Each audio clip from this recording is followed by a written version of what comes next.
to my weekly video blog, and we're back with the Getting to Know Me series this week.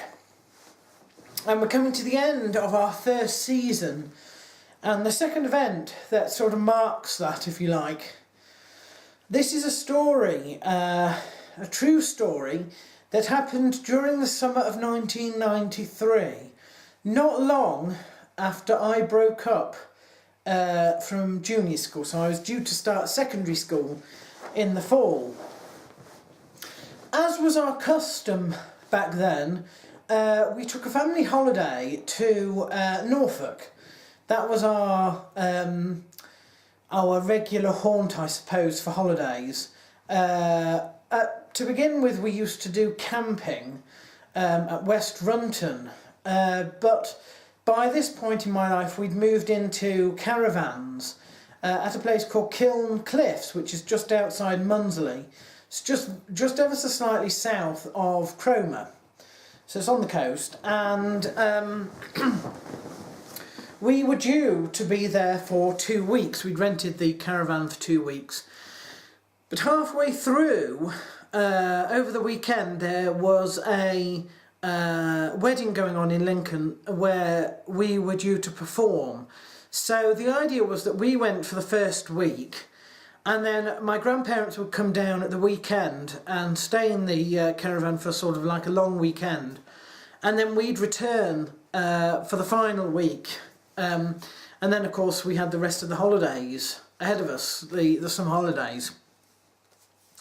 So we broke up on the Friday and we went down on the Saturday, and when we got there, you know, we unpacked, blah blah blah blah blah, and one of the things that we used to like to do was walk between Munsley and Kiln Cliff. So we'd go down the little track onto the beach, you know, at dusk, walk along the beach to Munsley, and then walk back along the road to the caravan site. It was just a nice sort of evening thing to do.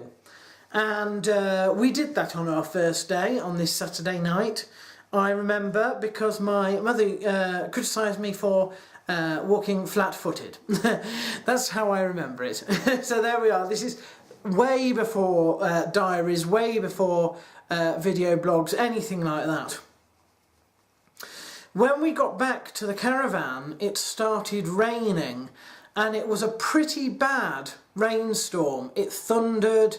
It was quite frightening, in fact, being sort of high on the cliff when it was very windy, very wet, and there was lightning all over the place. And at one point, my sister had washed her hair, and she was trying to dry her hair with a hairdryer. And the power went out, and the power didn't just go out in our caravan. The power went out across the entire campsite. Now, whether that was because my sister had blown a fuse with the hairdryer, or whether it was just coincidence that she happened to be using the hairdryer at that point in time, we will never know. But I do remember my father going out into the pouring rain, banging on the door of the big kiln in the middle, which had been converted into a sort of a flat, really, on several levels, where the groundsman, the person who ran the campsite, lived. The lights never came back on that night. They obviously came on the next day, but we went to bed that night, and when I woke up, I was aware of the pain. The pain was in my right side. It was in the lower abdomen, and it sort of felt a little bit like a stitch you get in your lung, but much lower down. And during Sunday it wasn't too bad, you know. It sort of came and went, and you know, I actually had some time enjoying myself, but then of course I was sick again in the evening, and you know, off food by then, and we went to the little shop that was on site, which is half buried underground. It's very strange. It's built into the ground basically, and you have, from one side it just looks like a sort of grassy knoll, and you walk round it, and then you have to sort of go down the slope. And the little shop is there. Bought a book, and I spent most of that week reading. The pain got worse and worse and worse throughout the week, and my parents were convinced it was, you know, just the normal sort of a case of sickness or whatever. So, you know, that I stopped eating food, and they just generally said, well, you know, we're not going home, so you may as well make yourself, you know, as comfortable as you can. The change for that came on Thursday night when my parents had to post something at Overstrand, and Overstrand is halfway between Munderley and Cromer, which is north of there, and that was the worst pain certainly of that particular sort of illness, so to speak, and I think that was the time that I sort of looked a little bit ashen as well. Now, up until then, my parents had just thought, you know, it's just sickness, it's nothing too bad. But my mother said, you know, to my father, perhaps we ought to take him to the doctors in the morning, Friday morning this was. So Friday came and my mother left early with my sisters to go shopping for shoes in Cromer. And my father managed to get me an emergency appointment in Munderley to see a doctor. And the doctor's opinion was that it was quite severe appendicitis and I ought to go to hospital straight away. So we came back to the caravan, me and my father, and we waited for my mother and my sisters to come back from Cromer. They'd been sort of shopping for shoes, and the decision was taken then to wait because my grandparents were due up to take over from us at for across the weekend at lunchtime. Obviously, I couldn't certainly return to Lincoln to do any performance work with this wedding. And when my grandfather came, his car was slightly better than ours, and one of the things that I'd had a bit of a problem with was travelling down those roads. They are so bumpy, and over every bump I would feel it. You know, my mother still, she still says, you know, well, we had no idea it was appendicitis. We were told that the pain was so great, you know, you'd be rolling on the floor. The pain is very severe. But I have a high physical pain threshold, so I was just very quiet, sort of sat in the corner trying not to move really. Anyway, because my grandfather's car was better, there was a little convoy that left Munderley and travelled inland to the centre of Norfolk, to Norwich, which was the nearest hospital. That night again there was quite severe storms, wind, rain, thunder, lightning. My sisters went back to the caravan with my grandparents who stayed the weekend. My father would sort of commute basically between Munderley and Norwich, and my mother managed to get a place in the hospital, although not actually with me. That night I went in to have an emergency appendicectomy, I suppose you call it, where they remove your appendix. Now, this was long before the days of keyhole surgery, okay?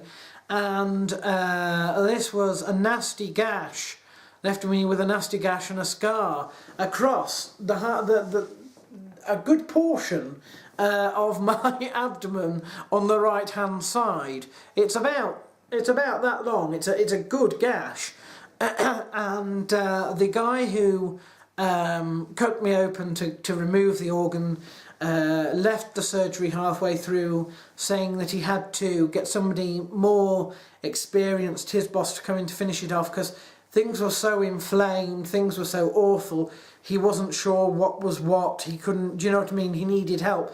Obviously I'd been sitting on this appendicitis, which was waiting to rupture, for the past week.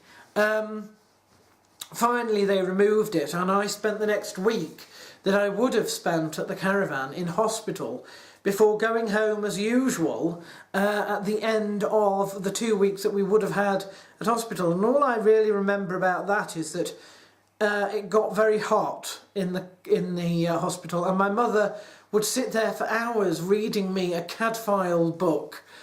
We got through 2 in that week, and then I went home and I had to do a lot of walking over that summer holidays mainly with my sisters walking them to the nearest swimming pool, which was a good mile away and back, every day.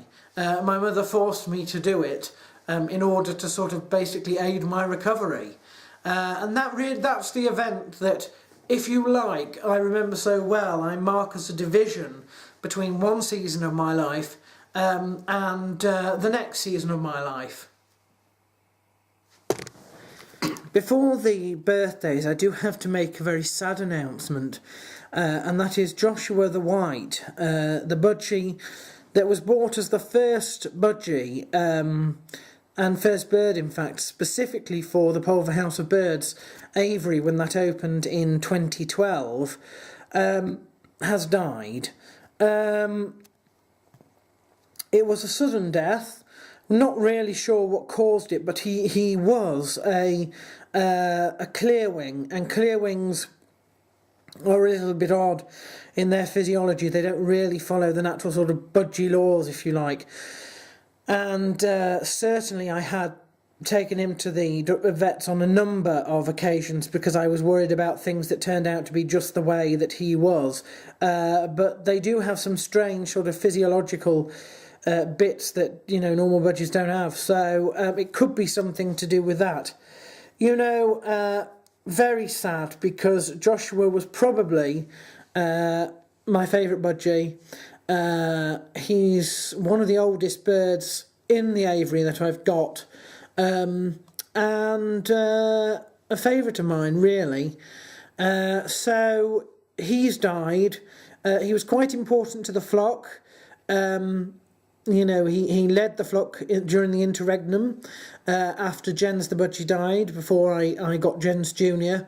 And he continued to be quite an authority, really, just because he'd been there the longest. That's how the pecking order goes, and because he was probably, in fact, a female. And although there is an alpha male in a budgie, it's also matriarchal quite a lot of the time.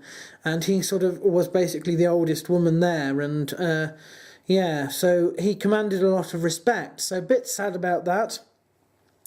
You know that I have no plans on replacing any of the budgies. When they die, they are gone. So there we are. On to happier things now, and it's time to wish a very happy birthday to all the following. There are quite a number this week.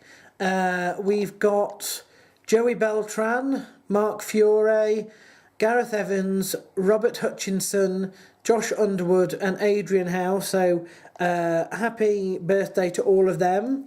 Also to let you know that I did in fact do my predictions for the last UFC, but it got corrupted, the file, which was unfortunate, because I did outstanding with all my picks. I would have really sort of got a hole in one. So nice finally to see Robbie Lawler get the championship that he really should have had, you know, a very long time ago.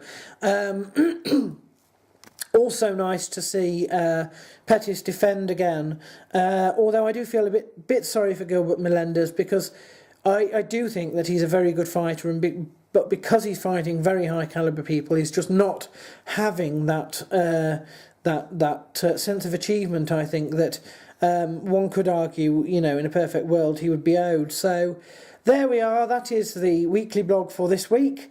We will see you next week as we draw ever closer to Christmas.